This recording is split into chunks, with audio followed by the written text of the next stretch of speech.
Hello, my friends, and welcome to another episode of the Headed Home podcast.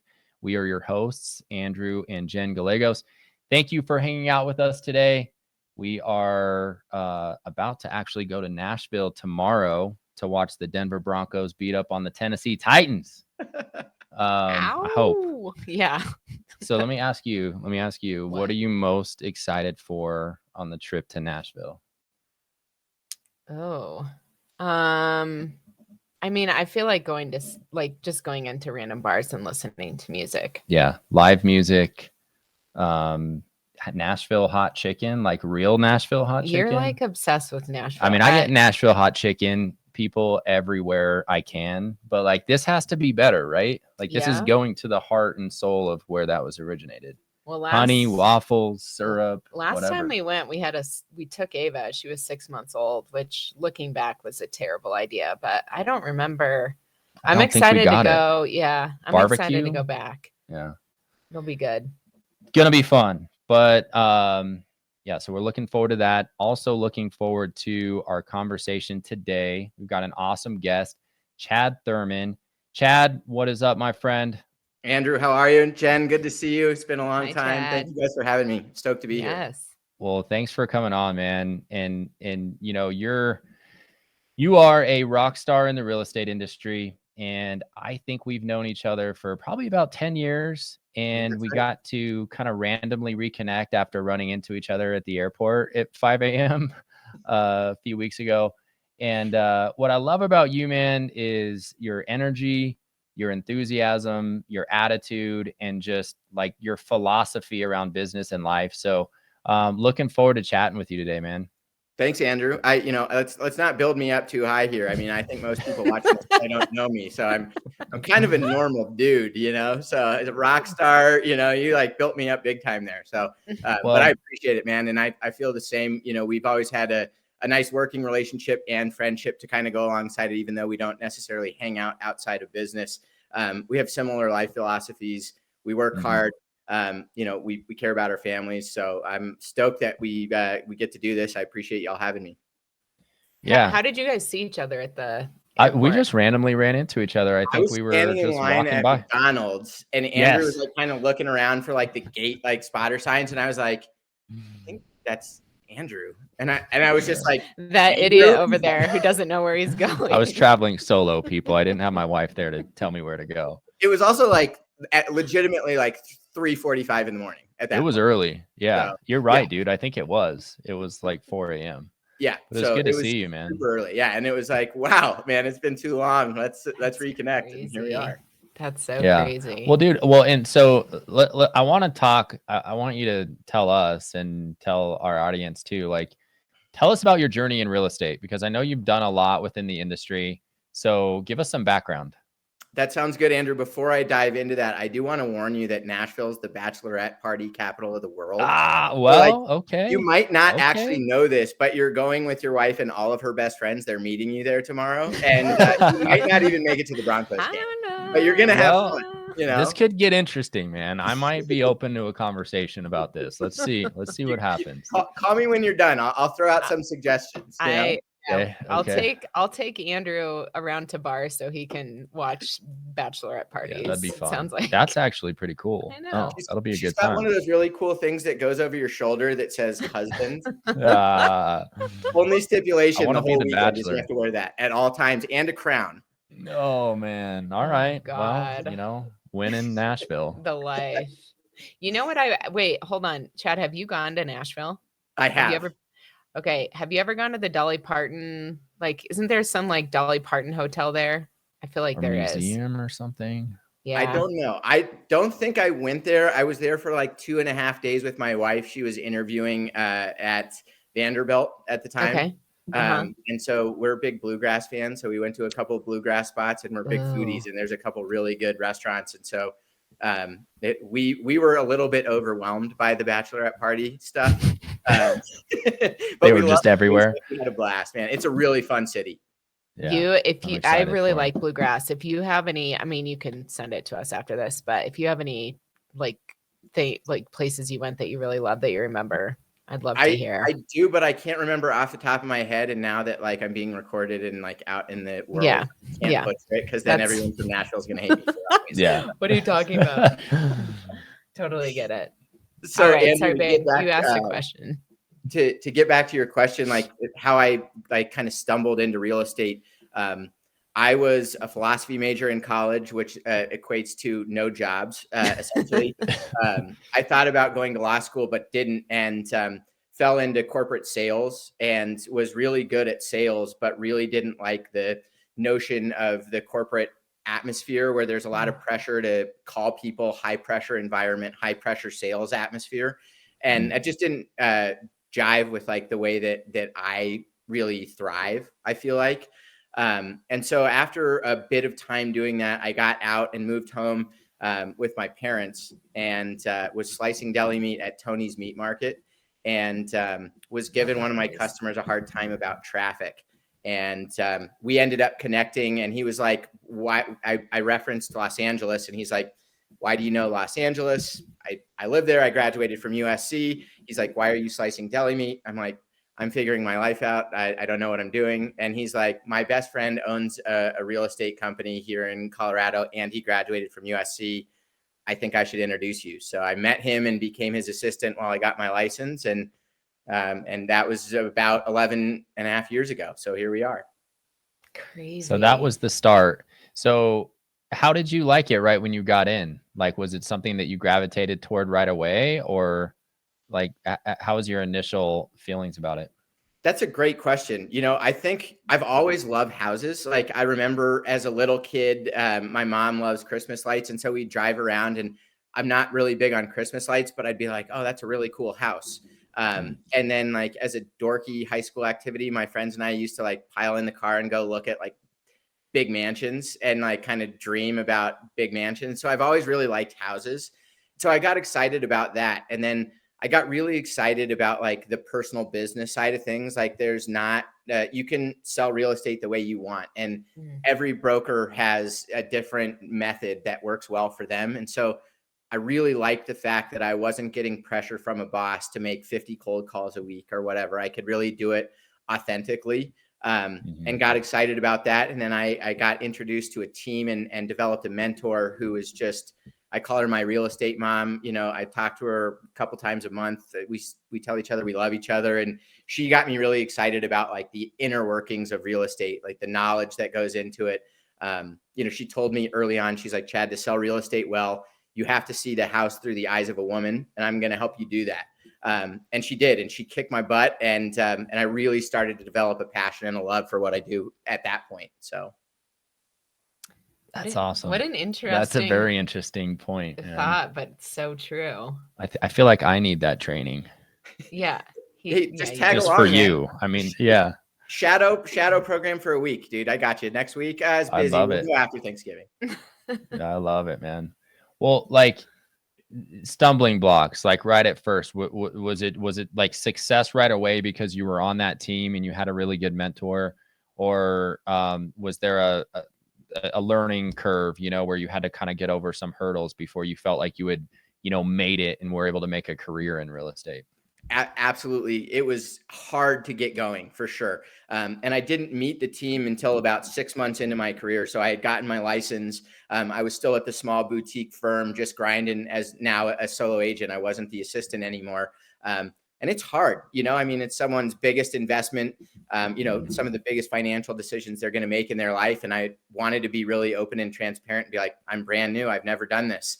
And so it was hard. And, you know, building business takes time, especially when you're doing it in a way that is very authentic with a network of people that you care about, which is kind of how I generated my business. So I would say first 6 to 9 months were a real grind for me. Just like figuring out your processes, you know, really developing daily habits. And, you know, it's every day as a realtor, you can kind of do your own thing to a certain extent. And so figuring out my method was difficult. And when I got introduced to the team, I was able to refine some of those things a little bit and then really got the ball rolling and closed my first deal about 3 months after joining the team. I think it was about 9 months after I'd gotten my license.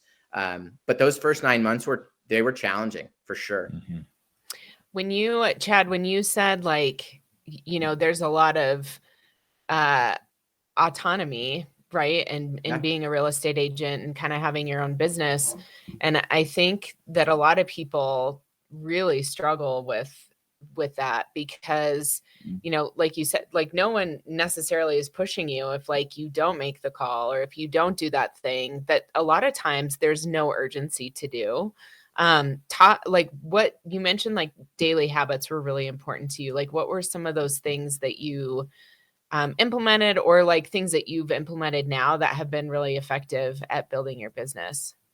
A great question, Jen. I think at the beginning, you have so much time at the beginning, right? You're a new agent. And so one of the first activities that I implemented was previewing. So I would just pick a neighborhood and I'd go preview, like 6 to 10 active homes in like a 2 or 3 hour window. And that gave me a couple of leg ups, maybe on some of my competition who were a lot busier, because I started to know the inventory really well. So like I'd meet a friend at a party and they're like, oh yeah, I've been kind of thinking about this area. And be like, oh, like I just saw a place last week. It's like, what's your price point? And I could really get into like specifics on conversations. And it started teaching me values, like in terms of like property values with different areas. You could really start to see trends. And so that's still a habit that I have today. When I have a lot of free time, I still try and make it a priority to go and preview. And when I have like a buyer consultation early on, and even let's say they're 6 months out from buying, but they're like, I'm thinking about these 3 areas. I'll try and make it a point to go and have one day of previewing each of those neighborhoods, like, 5 to 10 homes in each neighborhood, just so that when they start to get specific and narrow down what they want or what they don't want, I can really speak, in an upper level manner that's also easy for them to understand, like intelligibly, to say, hey, if you really want this neighborhood is not the thing for you. Or if this price point is kind of an end all be all, like we're not going to find these things in this neighborhood. So that's definitely one of the things I've continued on from early on. One thing I want to back up on that you mentioned, I think is really fascinating to me. So you were a philosophy major. I was.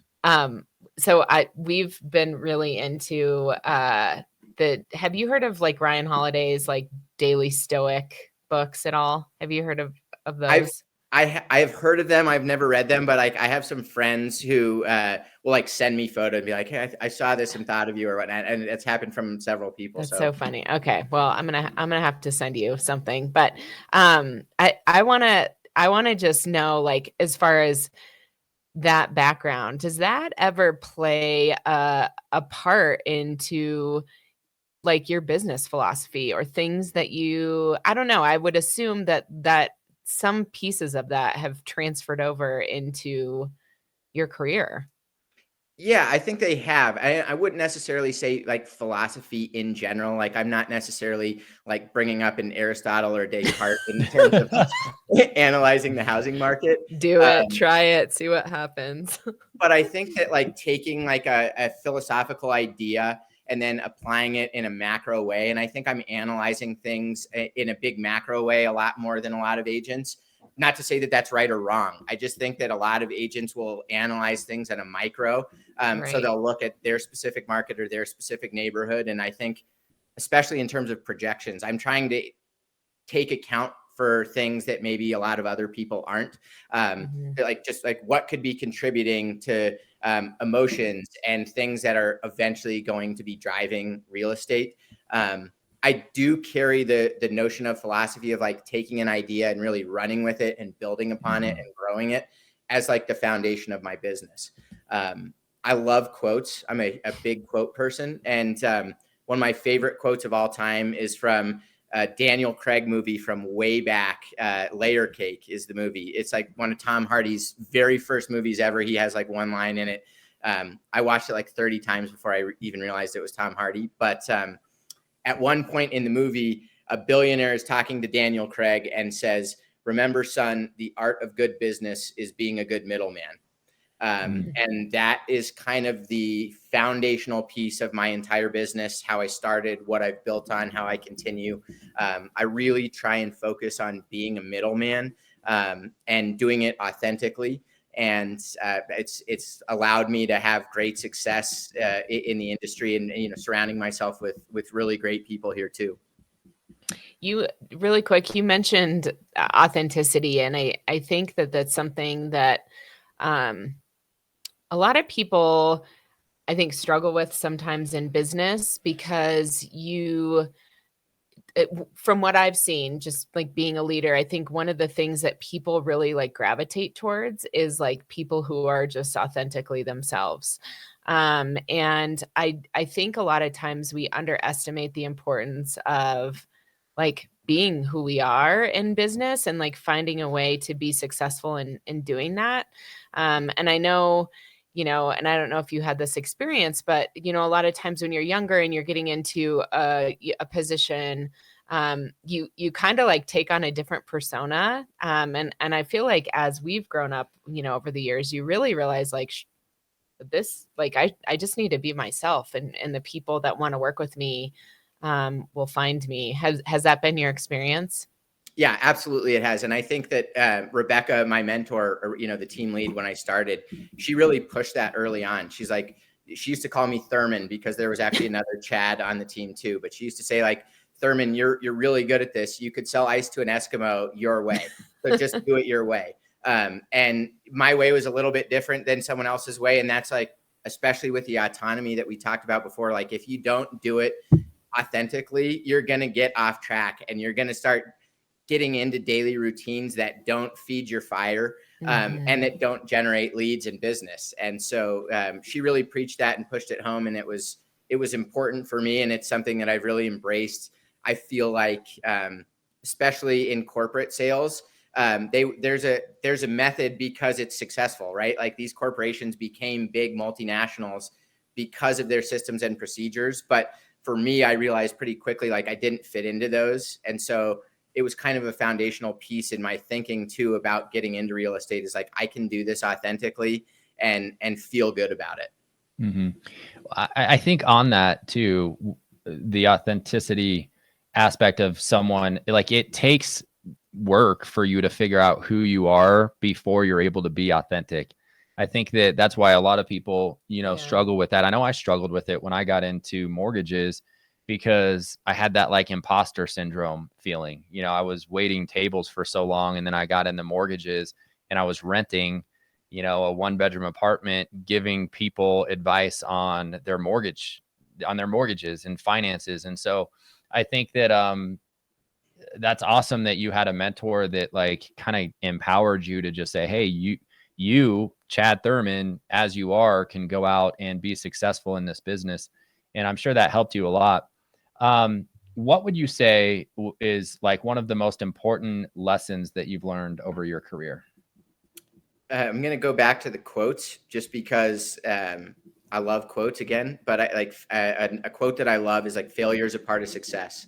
And I think that there's so many times in real estate where you're going to fail. And that's in so many different ways. That's, you're competing against 15 offers and you lose, or you don't win a listing appointment, or you don't get a buyer that you think you probably should have gotten. Maybe it's a client referral or a friend referral or something. And you meet and you're kind of confident that you get it. And then a week later you get a call and you're like, thanks for meeting with me. We're going to go with another agent or something.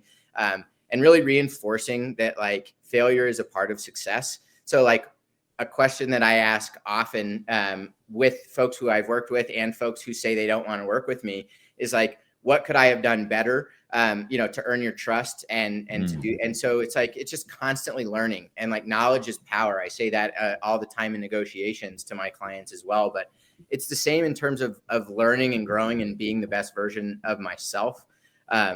And I think you said something earlier, Andrew, that really resonated with me. It's like, you really have to understand who you are to do something authentically. And I put in, and I'm proud of this, I put in a lot of time over a long period of time, getting to know who I was and working on being a better version of myself. I had, bi-weekly therapy sessions with a guy who I just retired in September for the last 15 years, and a lot of that was just discovering who I am, why am I feeling the things that I'm feeling, and what are better ways, systems, processes that I can be the best version of myself every day. So be better today than I was yesterday. And again, you're going to fail a lot. You're going to fail every day. And if you can learn from those failures, then that failure quickly starts to become success. And so that's been a big part for me. Okay, Chad, I have to show this to you. Funny. Can you see it? I don't know if you can see. Let's see. Andrew has longer arms than I. Well, yeah, it went dark. Hold on, I'm going to make him look at it. Just hold on a second. You're assuming I can read, Jen. Get better every day. I love it.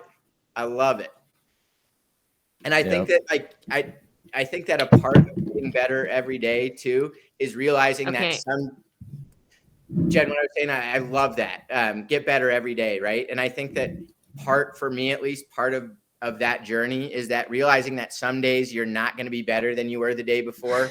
And that's okay. You just have to learn from it, right? Like if you don't learn from it, you keep getting worse every day. And so those bad days, those regressive days or those regressive weeks, they're okay. They're part of the process. Just learn from it and get better over the long haul. So you can look back 3 years from now, 5 years from now and say, I have gotten better every day, even though I haven't gotten better every day, if that makes sense. Yeah, totally. Well, and I just want to reiterate what you said is that if you have a failure, you have a client that works with another realtor, you actually go back and get that feedback, which is just a great tactic for anybody listening. Go back and ask that question, what could I have done better? I mean, what a great way to get the most knowledge, get the best lesson out of, that situation is to go back and be brave enough to ask for that feedback and hear negative feedback, because I think a lot of people are afraid of that. I think that I agree with you, Andrew. And I think that criticism oftentimes is like, it's something that we're scared of because it doesn't feel good, right? Emotionally, it doesn't feel good, but anyone who's giving you criticism cares about you enough to give you that criticism. And so I constantly look for that criticism. I know it's not going to feel good in the moment and I have to practice like not feeling or responding defensively, but like it really is helpful. And, if someone's willing to give me criticism, it will help me get better. Early in my career, I closed a friend's condo. It was awesome. We got we negotiated and beat 2 other offers and still got it under what he thought he was going to pay for it. I was like, brilliant transaction, right? And like 2 months later, he's like, yeah, my sister's going to buy, like, blah, blah, blah. Like, you should meet with her. So I did. I like thought I had it in the bag. And like a week later, she's like, hey, Chad, I'm going to work with somebody else. Like, thanks so much. Like, still love you. And I was like, hey, like, what could I have done better to earn your business? And she's like, honestly, she's like, that first email you sent me had like 74 properties in it. And it was like overwhelming. And I didn't know where to start. And the other realtor sent me 4. And I really loved one of those 4. And so I put an offer in with him last week. She's like, and I know that might not be typical, but for me, that was like the thing is like the 74 you sent me was way too overwhelming. I didn't know where to start. So nowadays I'll ask a buyer at the beginning, like, do you want a broad range? Do you want to see lots of listings or do you want to start really narrow? And then we can kind of start to expand as you learn a little bit more about what you want or you don't want.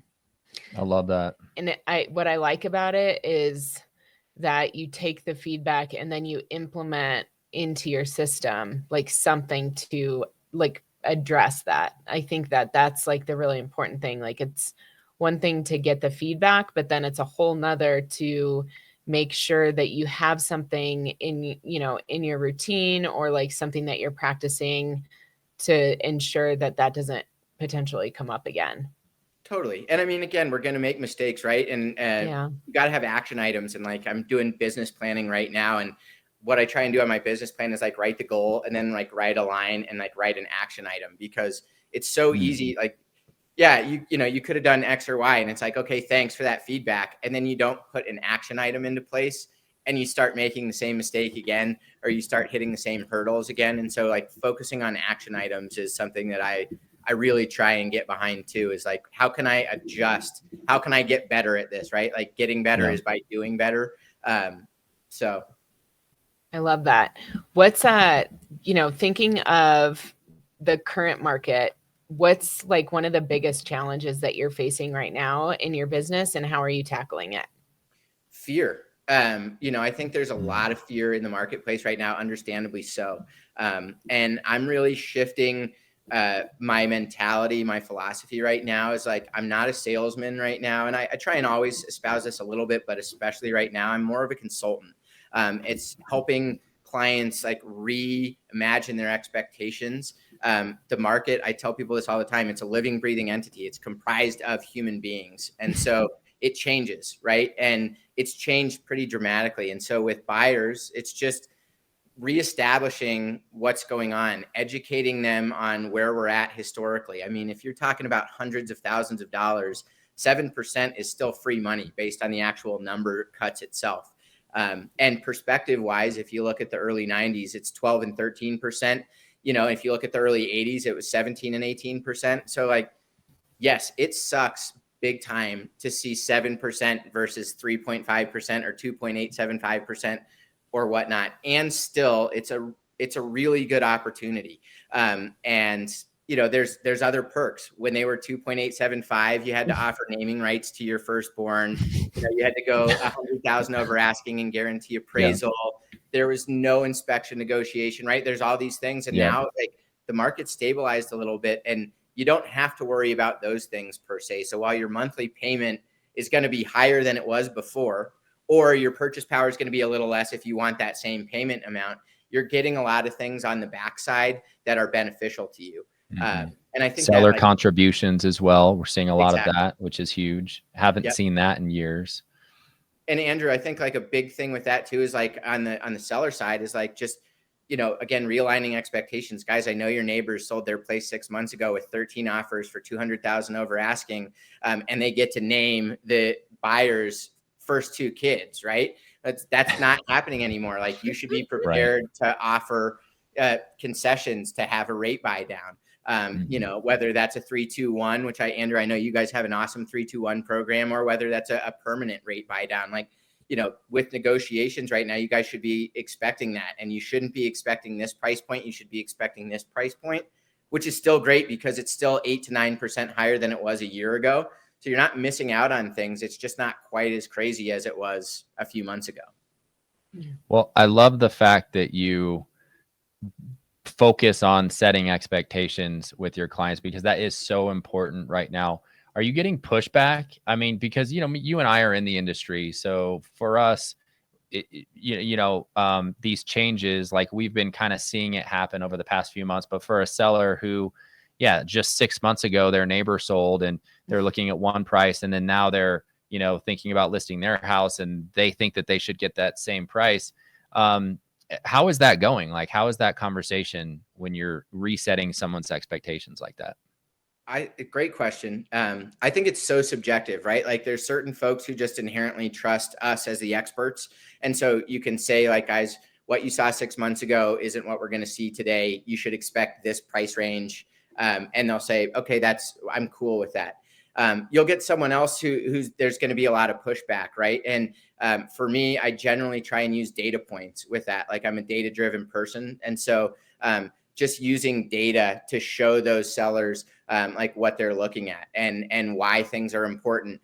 You know, again, this is a really emotional thing that we're involved with, right? Like buying and selling a house is super emotional, and people are emotionally tied to the sales price, the value of their home, because it has a personal effect on the next vacation they have, the next house they buy, whatever it is. It's very personal. It's very emotional. And for us, it's not emotional. That's what the realtor's job is, really, is like, I'm the unemotional guide to help you guys through this process and help you sort through your emotions and make sure that you're not making a decision based on emotions that's a bad one.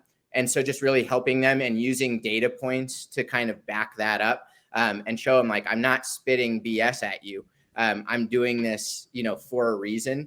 And a big one that I use, Andrew, is like showing the days on market and the price, you know, so like a property becomes stigmatized after a certain number of days on market. And when it becomes stigmatized, then even if there's nothing wrong with it, buyers think there's something wrong with it, and you might not even get people in the door. And there's data points that I can pull from the MLS that will show them that in terms of days on market versus sales price, you know, price reductions and how all that stuff works. And it's a compromise too. You know, we're in a unique industry where we're the experts, but our clients are the bosses.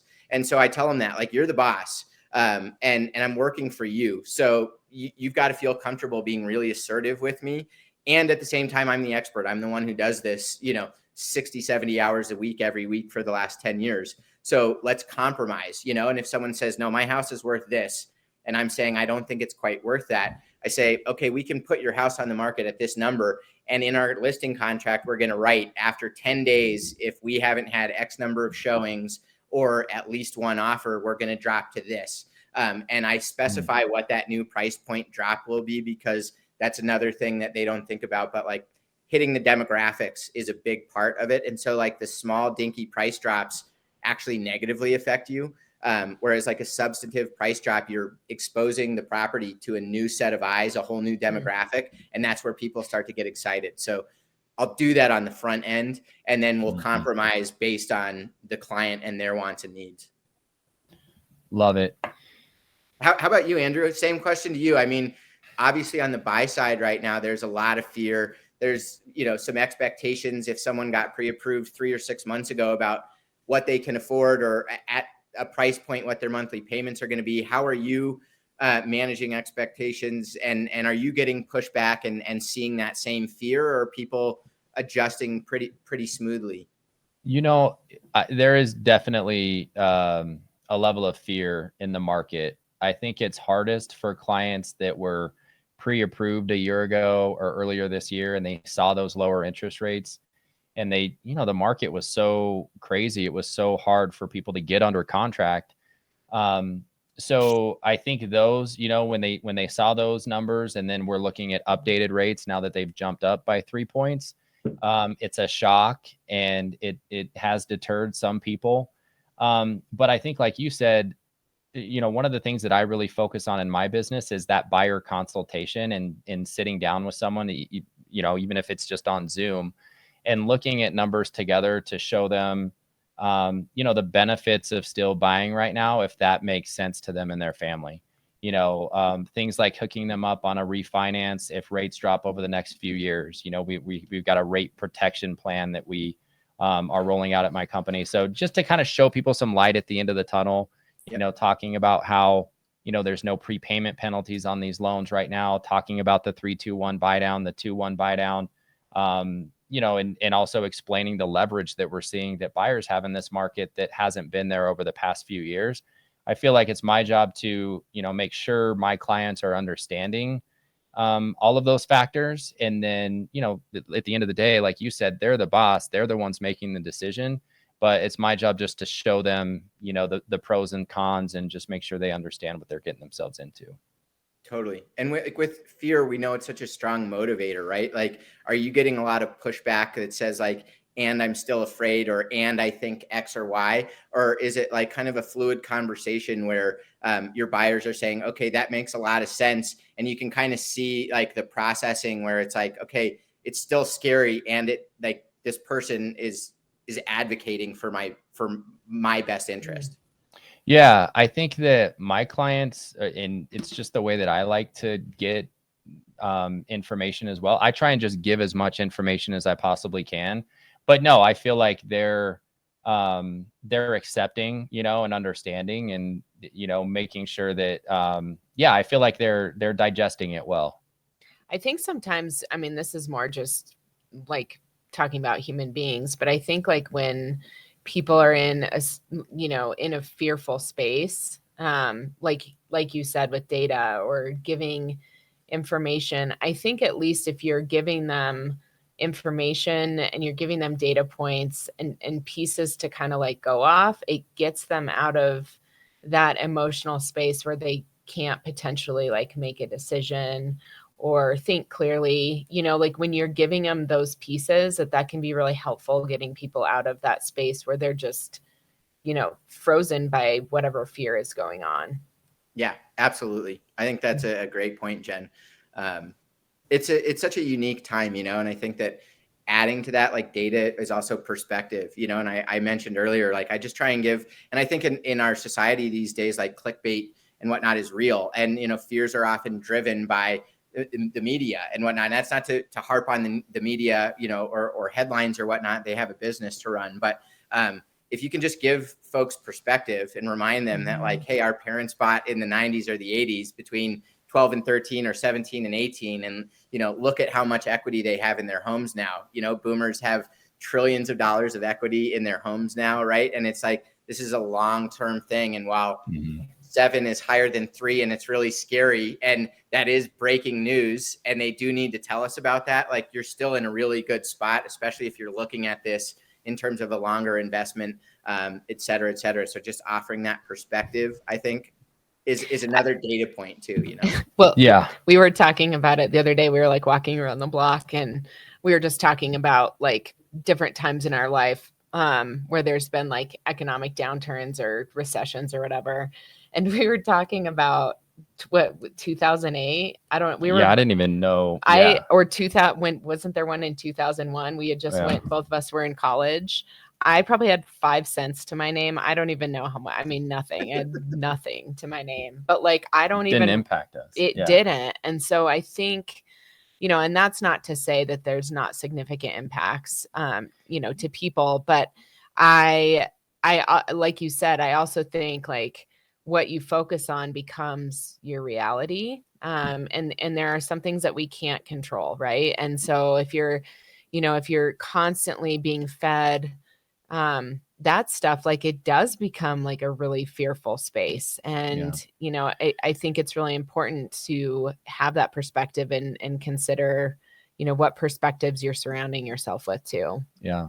I think it's also important too, you know, as a loan officer and a consultant and an advisor, to make sure that I'm giving all of those positive reasons to buy, but also like, hey, if it doesn't make sense, if that rate jump of 4 percentage points makes your monthly payment to the point to where you don't feel like you're going to be able to afford your house, then like, let's not do it. Let's figure out a plan to, you know, maybe pay off some debt. And if you're in a good situation right now, I mean, whether you buy right now or you buy 3 or 4 years down the road, I mean, if it's a goal for you and your family, which for most people it is, like, let's figure out the best way to go about it. And if it's not right now, like, that's okay. You know, and I feel like I think we share that philosophy of, my job is to help you make the best decision for you. And for every client, it's a little bit different.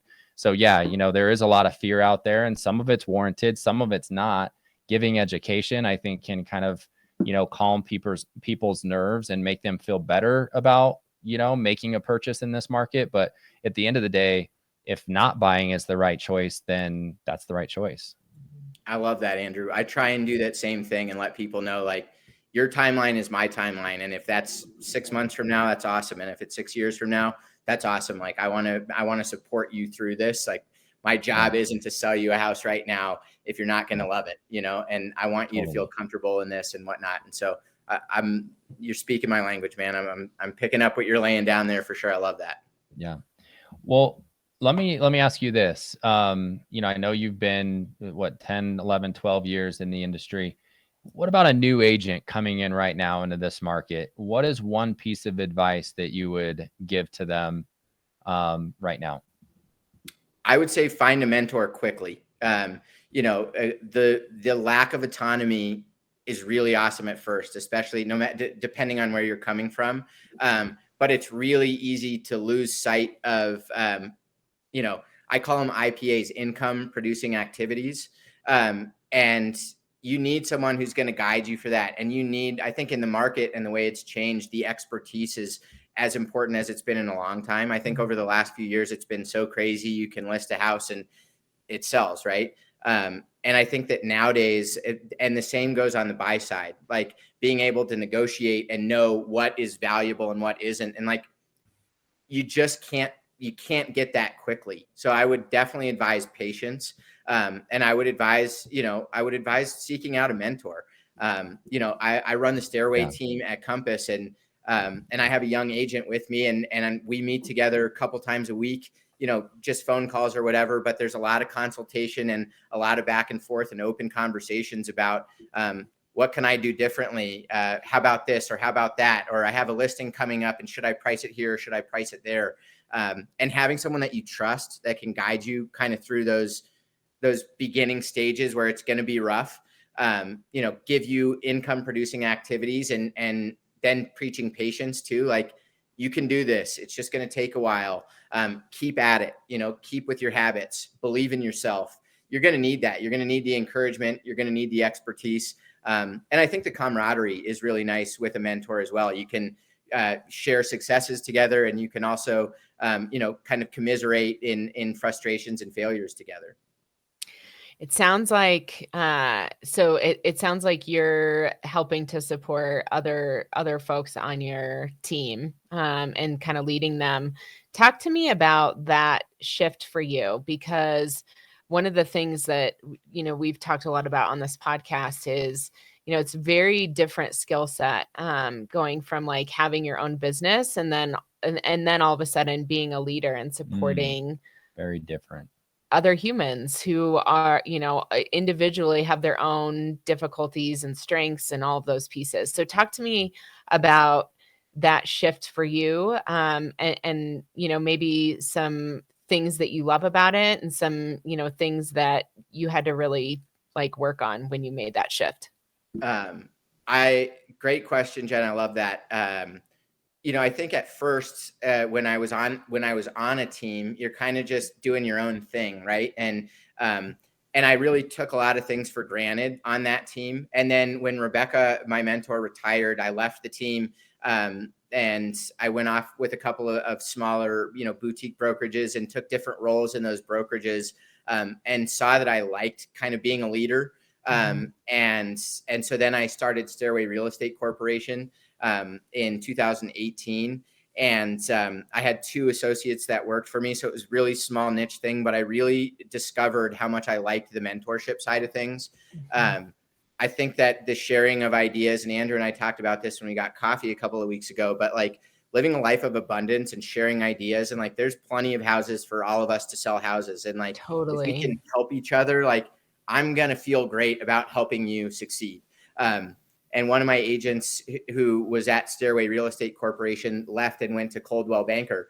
And she told me, she's like, I really want to take that next step. And when she'd come to me, she was doing kind of one of those multi-level marketing beauty things. And she was doing it really successfully, but she's like, I just don't see this long-term. I want to like kind of jump into real estate. And so she had done like 7 deals the year before. And that first year with me, she did 15, or I think 17 maybe. And just like seeing her excitement and like the belief in herself and the growth, like really fueled me. And she actually kicked my butt that year. I think I ended up doing 13. But I was like, this is so cool. And then she came to me and she's like, hey, like to get where I want to go, I need like a bigger brokerage that can offer kind of more than your little mom and pop shop. And I was like, absolutely. I agree 100%. Like, and I think she sold 34, 35 homes last year. Like, she's a total rock star.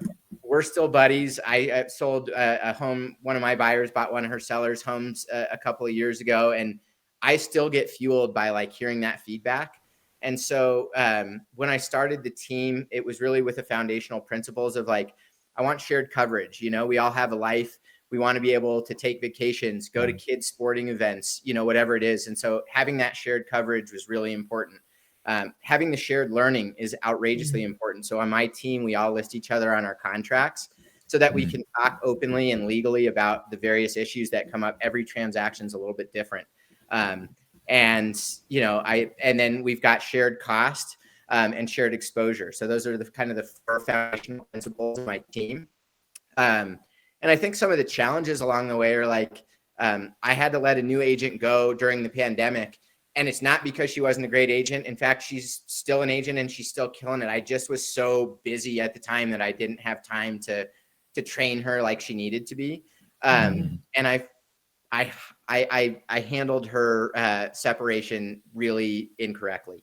It was a huge piece of like failure as a part of success. I blindsided her, and I told her before, like, I need a little bit more independence and whatnot. But like when I let her go from the team, it really came out of the blue. It wasn't like I'd given her action steps like, hey, if I don't see X, Y, and Z over the next 3 to 6 months, then I think we may have to find a different team or see if, you can go to another brokerage or whatever.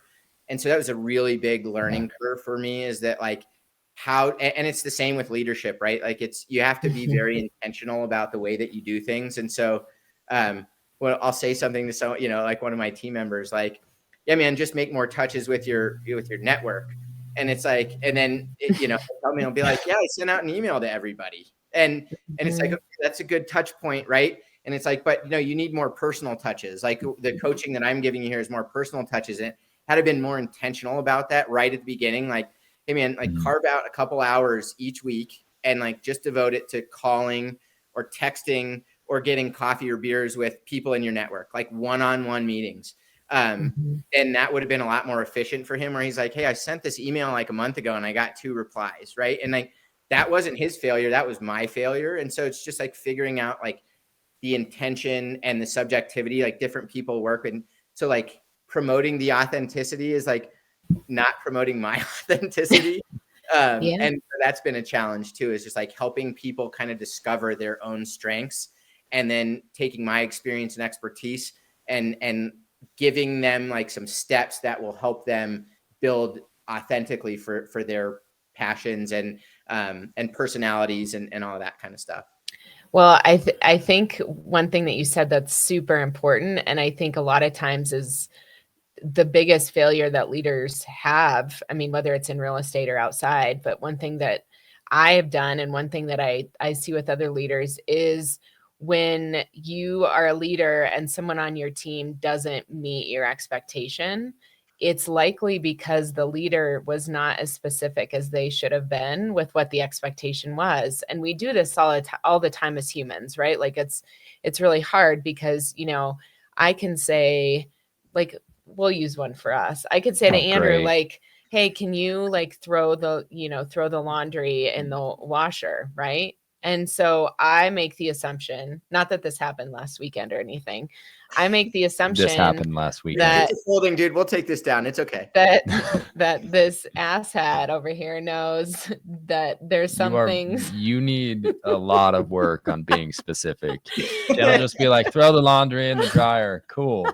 I didn't know that I was supposed to sort through what laundry wasn't able to be dried. Do you know that there is some clothing that cannot be dry? Like it has to be hand washed. Oh, not yours. Anyway, all that to say, I understand it is my failure problem that I was not as specific as possible. But that happens all the time with like leadership, is like people, you get frustrated because you're like, God, this, so-and-so didn't do this, or my kids didn't, do whatever. But like you really 99% of the time can trace it back to be like, I didn't do a good job at like setting a very clear and specific expectation up front, like what this needed to look like. I love that, Jen. One of my best friends from college is a high school football coach in Texas, where it's pretty intense, right? And he goes to these big coaching conferences, and he came back one year and he's like, he sat in on a session with Bill Belichick. And he's like, the thing that I took away more than anything else is that Bill Belichick said the foundational piece of coaching, the most important thing, is that you have to be extremely, extremely clear and concise with the expectations for everyone. And if you don't do that, then that's on you and not them. And so, he tells me, like, I'll be like, with my defensive end, I'll say, you have to get your right hand outside on every snap. I don't even know if he said that, but I'm just trying to be, and it's like, that's such an easy, tangible thing for them to be able to look at and film study all the rest of it, that there's a really great coaching in and of the expectation itself. Whereas like, hey, I want you to beat the end. Well, no, duh, coach. Like, that's what I'm trying to do every play. Right. And so it's a lot harder to trace what you're doing right or what you're doing wrong or what you need to do better if you're not clear on that front end. So, well, and you make assumptions like, I mean, I train schools on like behavior, in culture and all those pieces for students and staff. And like a great example I always give them is like, you can't tell students, like, hey, one of our expectations is to be respectful. Because if you're talking to a group of like 100 people, every single person in that group has a different definition of what that means. And so you really have to like clearly define for people like what that is. You can't just say what the expectation is, but like you you need to say, like, what is a procedure? Like, what does that look like on a daily basis? Talk about what it doesn't look like. And I think that a lot of times leaders have not clearly defined that in their own heads, like what that looks like. Yeah. And I also think that a lot of times with leadership, it's hard to have very direct conversations. Like, it's a skill set that you have to learn. And, you know, especially if you're just naturally conflict avoidant, like, it's uncomfortable as hell. And so you really have to practice that. And that can be hard at first, for sure. I love that, Jen. I think as a leader, you know, Andrew and I touched on this a couple of weeks ago, is like, again, quotes, but like, expectations are preordained resentments. And as a leader, that's on me more. Like, so when I get mad at someone that I'm leading, most often I should be mad with me, because I didn't set the right expectations, you know, and my expectations were inflated. And that's why I'm resentful that they weren't met, because I didn't do a good job of setting them. And that's so a great quote, man. Yeah. Expectations are preordained resentments. Yeah. I wrote that down. Also, just the last point on leadership too. I feel like your words hold so much more weight, you know, and maybe that's in line with like being intentional and setting like crystal clear, precise expectations. But like, if you don't do that and you just like say whatever's on your mind without kind of like thinking it through, I think it could be misinterpreted as well. And I think that that's part of being authentic too, is like, you've got to, and like, I ask for feedback from each person I'm leading. Like, am I doing a good job? What could I be doing better? Am I setting clear expectations? Am I helping you reach those, you know, expectations, et cetera? And you're going to get different answers from different people, because everybody's different and they need to be led differently. And I think the best leaders are authentic and can feel relatable to everyone that they're leading. And so I try really hard to do that. Well, I want to ask you, oh, do you have something No, to say? No, I'm good. I wanted to ask you a kind of surprise question as we're closing up here. So I don't even know what this is going to be, Chad. I love it. Hit me with it, Jen. So Andrew was telling me that you just went on this crazy excursion. I don't even know where you went, but it was, I think I'm probably like butchering this entire experience that you had. Went on an adventure. You went on an adventure, and I would love to know where you went. But I also, it sounds like you like to travel, and I would love to know what the coolest place that you have been to is. Man, those are really hard questions, Jen. The sabbatical is quite easy. My wife is a critical care doctor. And so the last few years have been really challenging for her, obviously. And she finished her training on June 30th and negotiated her start date as October 1st. So we decided to take 3 months and kind of go on a dream adventure. We started off in Slovenia and we worked our way down the Balkan coast. So we did Slovenia, Croatia, Bosnia, Montenegro. We did an 8-day trek through Albania, Montenegro, and Kosovo. Then we went to Turkey, Greece, amazing. Cyprus, and we finished off with Jordan. And we did a 5-day trek into Petra in Jordan. So wow. It was awesome. That's super cool. Yeah, it was a lot of fun. So, and in terms of favorite spots I've ever been, that's loaded question. I mean, how much more time we'll just start the next podcast? Traveling the world. We could do a whole podcast. Again, let's do it. I think one of the coolest things I've ever seen was actually on this recent trip. I went to Mostar in Bosnia, and of course, Bosnia has been, ravaged with war very recently in the early 90s. And it was incredible to see the energy in all of Bosnia. People appreciate just the little things, getting together after work, morning coffees. There's a tangible energy and perspective on life that was cool. But in Mostar, there's this thing called the Sniper Tower. And it's an old financial building that was kind of blown to shreds. Like all the windows are out and everything, but it's still a standing 9-story building. And it's been abandoned. They haven't changed it at all since the war. And it's essentially become like a social art exhibit where folks will come and draw things with like spray paint or graffiti or anything like that. And So it's pretty creepy. There's no lights. It's kind of wide open, like the stairwells. There's no walls. So like you're 8 or 9 stories up and you look over to the right and you're looking down 9 stories. But some of the art I saw on there was just incredible. And it had just incredibly moving messages. And almost all of them were like embrace love, resist war, things like that. One of the coolest things I saw was a hand grenade. And this was on a big wall. It was a hand grenade with 2 flowers coming out of it. And it said, make vases, not war. And, it's just little things like that. And a lot of it were in foreign languages that I couldn't understand, but is unlike any place I've ever been. It was like I said, a little bit creepy, but also I've never seen anything like it. It was really unique. It touched me emotionally like I wasn't expecting. I've thought about it almost every day since. And I think I will probably for the rest of my life. It was just one of those really unique, cool spots. And I have about 4,000 photos of that place in particular. So when we get dinner at some point, I'll bore you to death with photos from the Sniper Tower. I would love to see that. I think, good Lord, when we went, because we went to Europe this summer, which was a very different experience than yours, because we were stuck on a Disney cruise ship.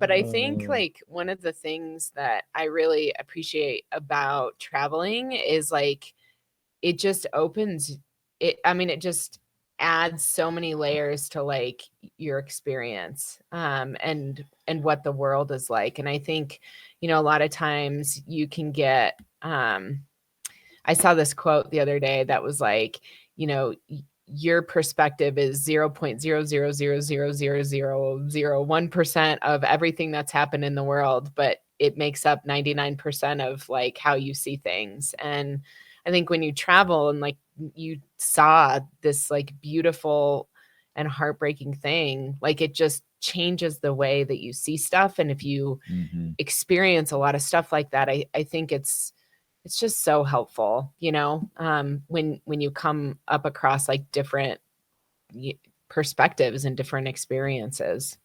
100%. Perspective is, you hit the nail on the head. You just gain so much perspective. And I learn a lot about myself anytime I travel. And I almost always come back so grateful and I think that's from the perspective, is that we have just so many amazing things in our country with the jobs that we have and the money that we make, and the systems that we're, afforded, freedom of thought, freedom of ideas. These are things that we often take for granted. And when you see the perspective, you're just so grateful. And if you live every day with a grateful attitude, it's a better day for sure. So I love that about you. I can 100% say that that's how you live. And so thank you, Chad, for being on today. Where can people find you? Well, I'm not really on social media. I try and be a lot more personal connection and whatnot. The stairwayteam.com is the team's website. And, if I can just shout out my cell phone number, my email address, I love to connect one-on-one. So shoot me a text or give me a call, meet for a coffee or a beer. That doesn't matter, what your needs are. If you just want to chat and share ideas, I'm always open to it. So. Awesome, my friend. Thanks for being on today. Thank you, Chad. This was awesome, man. Thanks everyone for listening, and we'll see you next time. Thanks for having me, guys. See ya. See you, Chad.